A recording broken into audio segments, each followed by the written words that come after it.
You're listening to the Catholic Family Podcast, Lent Around the World, daily meditations chosen and read by traditional Catholics from around the globe.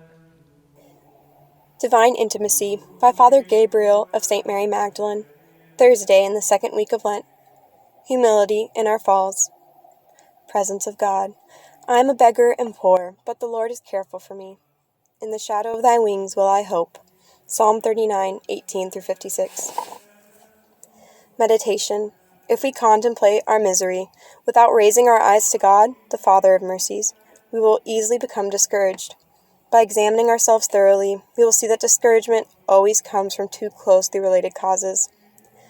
The first is that we depend upon our own strength. Through it, our pride is wounded and deceived when we fall. The second is that we lack reliance on God. We do not think of referring to Him in times of prosperity, nor do we have recourse to Him when we fail Him. In short, we act by ourselves. We try to succeed alone, we fall alone, and alone we contemplate our fall. The result of such conduct can only be discouragement. Indeed, how could we expect to find in ourselves the strength to rise again, when it was our very want of strength that made us fall? God does not want us to act by ourselves. Woe to him that is alone, says sacred Scripture. For when he falleth, he hath none to lift him up. Woe to him who relies only on his own strength to put his good resolutions into execution. When he falls, he will not have the aid of God's might to lift him up. Thus he will remain in his misery, confused and discouraged.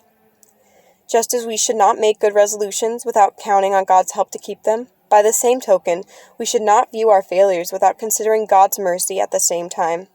For as God is the only one who can help us persevere in good, so he alone can raise us up from evil. That is why all saints have taught that the knowledge of oneself must never be separated from the knowledge of God and vice versa. St. Teresa of Jesus says, "The soul must sometimes emerge from self-knowledge and soar aloft in meditation upon the greatness and majesty of its God. Doing this will help it to realize its own baseness better than thinking of its own nature, and it will be freer from the reptiles which enter the first rooms, that is, the rooms of self-knowledge." True humility, however, deep it may be, neither disquiets nor troubles nor disturbs the soul. It is accompanied by peace, joy, and tranquility. It enlarges it and makes it fit to serve God. On the other hand, false humility only disturbs and upsets the mind and troubles the soul. So grievous is it. I think the devil is anxious for us to believe that we are humble, and, if he can, he will lead us to distrust God. Distress and lack of confidence lessen our capacity for loving, and the devil's aim is to hold back souls on the road to love. He tries in this way to overcome those especially who would never give in to open temptations to sin. In this case, we must react in a positive way and recall, as St. Teresa of the Child Jesus teaches, that what offends God and wounds his heart most is want of confidence. To be wanting in confidence in God's mercy, even after a grave fall, is never a sign of true humility, but of insidious pride and diabolic temptation. If Judas had been humble, he would have asked pardon and wept for his sins like Peter, instead of despairing. Humility is the virtue which keeps us in our place. Our place in God's sight is that of children who are weak and miserable, yes, but confident children. When we fall into the same imperfections, after so many good resolutions, when after many efforts we still do not succeed in correcting certain faults or in overcoming certain difficulties, and we find ourselves in one way or another far beneath what we ought or would like to be, let us have recourse to the infallible remedy of humility.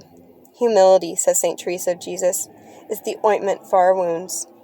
Even if we seem to have used up all our strength, if we feel unable to do anything and see ourselves always prostrate, powerless to rise, there is still one possibility for us: to humble ourselves. Let us humble ourselves sincerely and with confidence, and humility will supply for all our miseries. It will heal all our wounds because it will attract divine mercy to them. Colloquy. O Lord, my misery does not surprise me, nor does my utter helplessness distress me. I even glory in it and expect every day to reveal some fresh imperfection. Indeed, these lights on my nothingness do me more good than lights on matters of faith. What an illusion! We wish never to fall. What difference does it make, O Lord, if I fall at every instant? It will make me realize my weakness, and I shall derive great profit from it. You see what I am capable of, O my God, and so you will be able to oblige to carry me in your arms. If you do not do so, it will mean that you are pleased to see me on the ground, but I shall not be disturbed. Full of love, I shall always lift up my suppliant arms to you. I cannot believe that you will abandon me.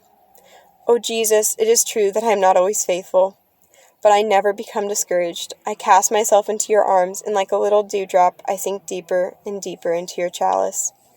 O divine flower of the field, and there I shall find all I have lost and much more besides.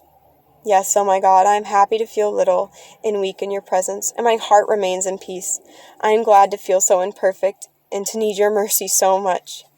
When we calmly accept the humiliation of being imperfect, your grace, O Lord, returns at once.